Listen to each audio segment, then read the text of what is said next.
In this video, we're going to talk about what Disney can do to make fans happy. We hear this a lot. If only Disney did X, Y, and Z, the fans wouldn't complain anymore. But is that true? I don't know. We're going to talk about it up next.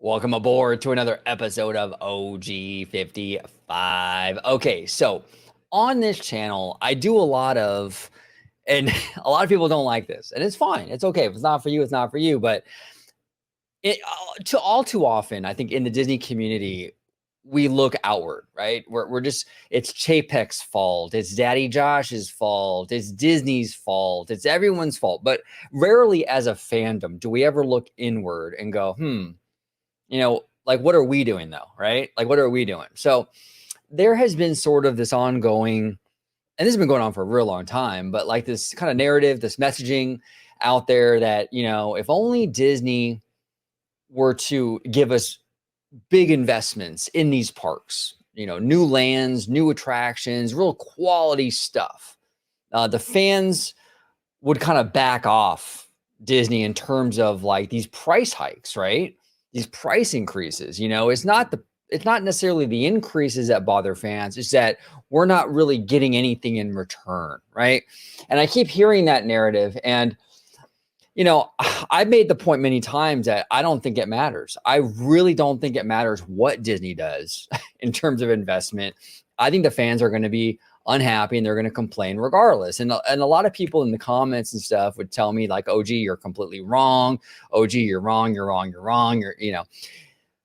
I want to show everybody, I want to show you guys and gals some tweets, just a handful of tweets from a long, long time ago. Okay. From a long, long time ago. Okay, and I blocked out the names. I'm not trying to call anybody out or anything. That the people who made the tweets aren't really the point here. It's more or less just the tweets, right? So we can go down and read these tweets. I hope the price hike was the real reason why he didn't want to renew his pass. The next one says the premium AP price hike is outrageous. The next one says exactly, this AP price hike is unheard of, $150 in one fell swoop. And the last tweet says, not this obscene price hike. It's greedy and disgusting how they're treating loyal customers. Now, that last one's interesting, isn't it? Look at the date on that last one. May 18th, 2012. Actually, all of these tweets are from 2012. You could take that last tweet about how they treat loyal customers, and you can just about apply that to just about any tweet right now going on in the community in regards to the latest price hikes. It goes to show you just how much the fandom has not changed in a decade, okay?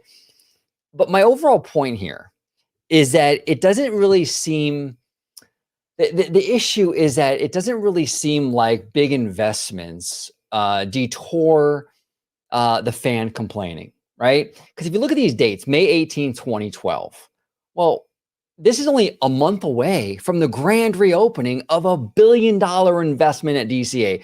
The ink isn't even dry on the check for $1 billion to completely, basically bulldoze and rebuild DCA. Okay, with Buena Vista Street, Cars Land, World of Color, that whole thing. This is a month away from that opening.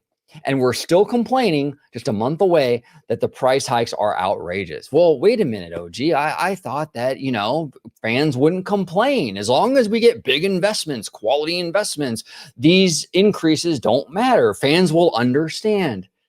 See, it doesn't really matter. Fans will complain regardless, whether Disney spends $1 billion, $4 billion, $1 trillion. It doesn't matter. Fans are going to be upset over the price increases, and to try to justify it with, well, if only Disney did this, well, if only Disney did that, I think it's kind of nonsense in my humble opinion. I respectfully disagree with that narrative because I've been in the community a real long time, and that doesn't seem to pan out. It really doesn't. The complaining happens regardless of what Disney is adding or not adding in the parks. It really, really does. This was May of 2012 was a big time for the Disneyland resort. Disney was pumping all kinds of money into that resort at this time. And yet here we are. Price increases, we're going to complain. Look how they're treating the loyal customers. Sounds familiar, doesn't it? So I just wanted to bring that up. I think as a fandom, I think it's important sometimes to kind of look inward and understand that, look, this isn't the first time we've been here, and the circumstances can change, but at the end of the day, the complaining is still going to occur. It's not my first rodeo. I remember complaints. I remember the complaints over the years. I remember these circumstances. I remember them. That's why I say the things I do in these videos. I remember this stuff, and it's not much different than it was a decade ago. From a decade ago. And look, you know what? She talks about loyal customers. And we're hearing that same narrative right now. Did it affect Disney's attendance or bottom line or any of that back then? Did the attendance go down? Did the brand loyalty go down? Did anything suffer after 2012 and after all these tweets and anger about how they treat loyal customers? Did anything happen to Disney as a company, or did people still go to these parks in droves? Of course, they all went to the parks in droves. And you know what?